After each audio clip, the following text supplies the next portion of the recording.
Hello guys, welcome to another unboxing. Today we have the BlackView A30, which is the cheapest Android phone with a notch you can buy today. So you could have bought this about a month ago. You could have pre-ordered it, you could say, for $70, and every day it gained $2. So now I don't know how much it costs, between $70 and $90. You can find it. So yeah, what's interesting about this phone is, like I said, it has a notch. So it's like an Apple clone, iPhone clone, even though it's now BlackView does their own thing. The MediaTek 6580, which I was a bit shocked because this is a really old chip, or maybe this is the refined version. I don't know. We got a 2 gigs of RAM, 5.5-inch display, 2,500 mAh battery, face unlock. So we're gonna test that out. Not the best megapixels we've seen. So yeah, let's unbox this thing. This is a really small box. Okay, so this is a pretty normal presentation we see with these cheap Chinese phones. So this thing is already coming with a case. And this is, yep, that's definitely plastic. And it is removable as well.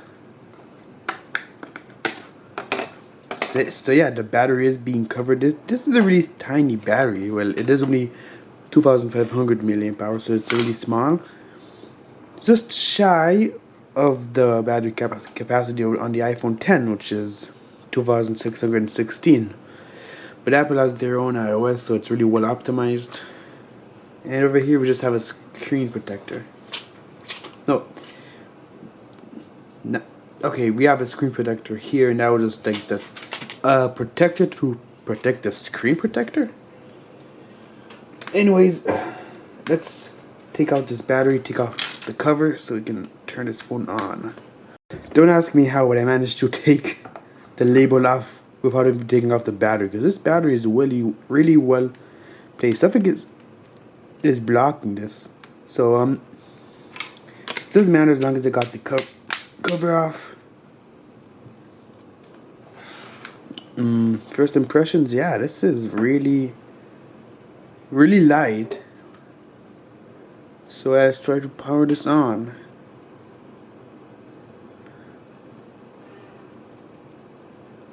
Okay, I'm gonna set this up and I'm gonna get back to you. Alright, so I've set the phone up, more or less. Put my information. So we don't have a fingerprint sensor. Like,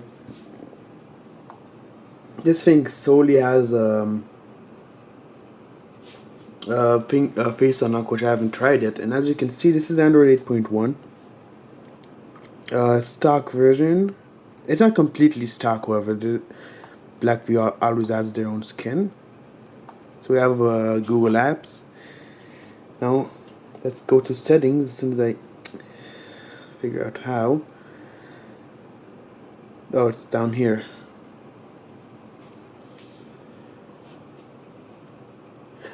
So as you can see, I have 1 hour of battery life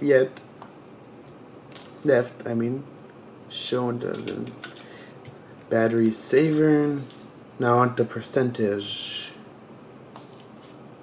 Oh, I don't have battery percentage.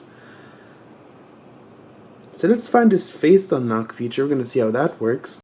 Alright, so we're gonna enroll a face right now. Let's enroll. Yep.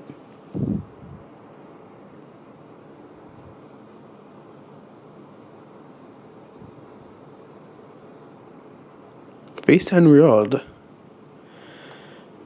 Active. Okay, let's try and see how this works. Alright. It's not the fastest, but I'm gonna try close up. No, it's the same speed no matter what distance you're holding the phone. So it works pretty slow, but it works. Now this phone, like, it has a really old chip, so it is sort of torture to use for my standards. So maybe if I switch the animation speeds up. Camera, let's get to that later. So yeah, we're gonna play some knife hits, see how it performs.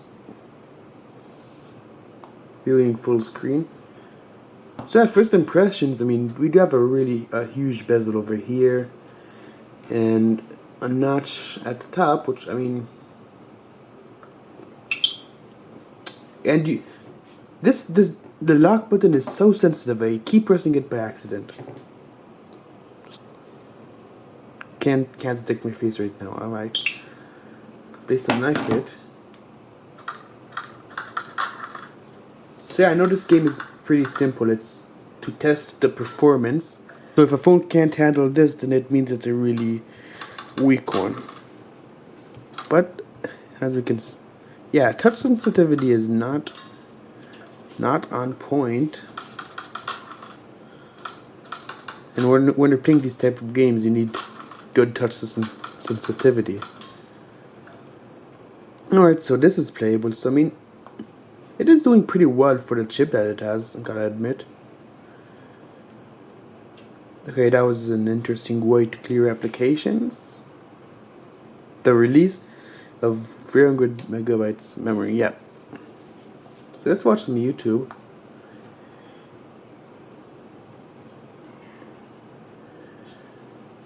We're gonna watch some royalty-free videos so it doesn't get blocked again. Okay, no tactical feedback, but that can be enabled through the settings. If this is Google keyword, I don't think it is though. Not a problem.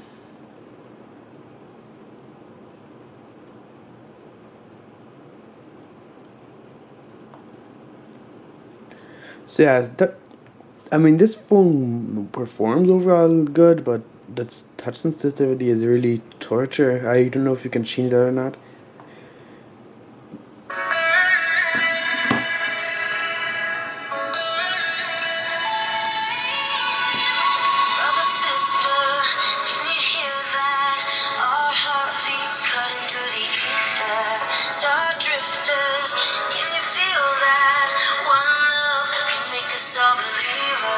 Okay, now. Okay, so first of all, low quality speaker. I mean, it's not distorted. I've heard worse speakers definitely, but there is room for improvement over here. That's for sure. Now, also something else I noticed, like you can't zoom in. Like I don't know if this is a good if I don't know if this is a good or bad thing, but when you zoom in, then this part doesn't fill like on the iPhone. So I mean, some people are gonna prefer that, so the video doesn't, so it doesn't cut into the notch. But I don't know. I think it looks pretty cool when you zoom in. It cuts into the notch, but I mean, I don't know. Most people are probably gonna prefer it this way.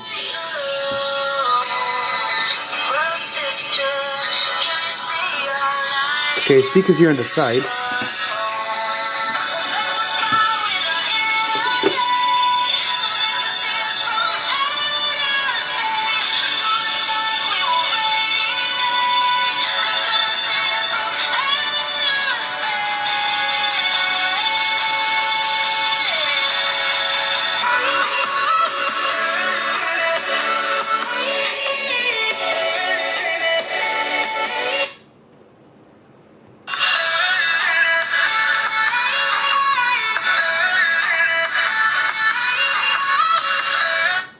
So yeah, a whole different world with the Note 9, which is to be expected. So next we're gonna test the camera. So I don't have high hopes for this camera, but I don't remember the exact megapixels. Not gonna get too into, not gonna get too into the specs, because those are all available online. So we're gonna take our first picture. Okay, now to take some pictures outside.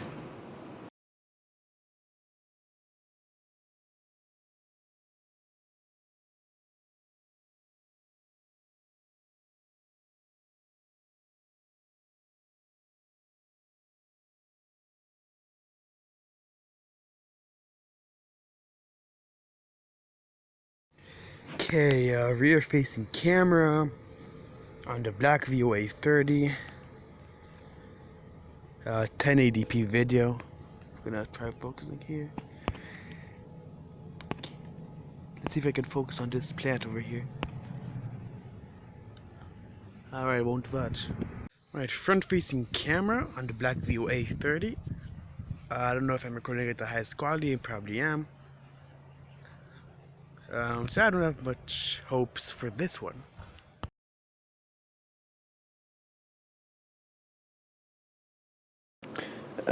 So yeah, I think that's pretty much it. I've tested all the main features, performance, camera, speaker, quality.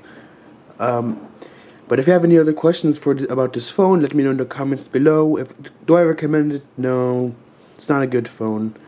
There are better phones out there. Like, this phone was built solely for having good notch, nothing else. Like, performance wise, I mean, it's all right, I guess. I mean, it's not torture. This is coming from a guy who uses a Note 9 as their daily driver. So we have a comfy case, but not gonna offer any protection against shock. That's what I'm assuming. But yeah, there are better phones out there.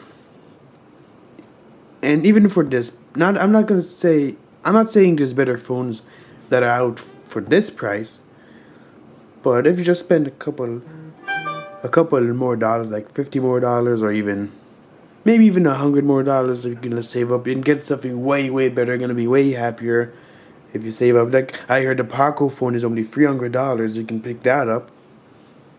So yeah, I think if you're looking for a phone as your daily driver and you really want the best performance, but don't have the money, I would save up for the Poco phone. Yeah, that's pretty much it. Thanks for watching. I'll see you in the next video.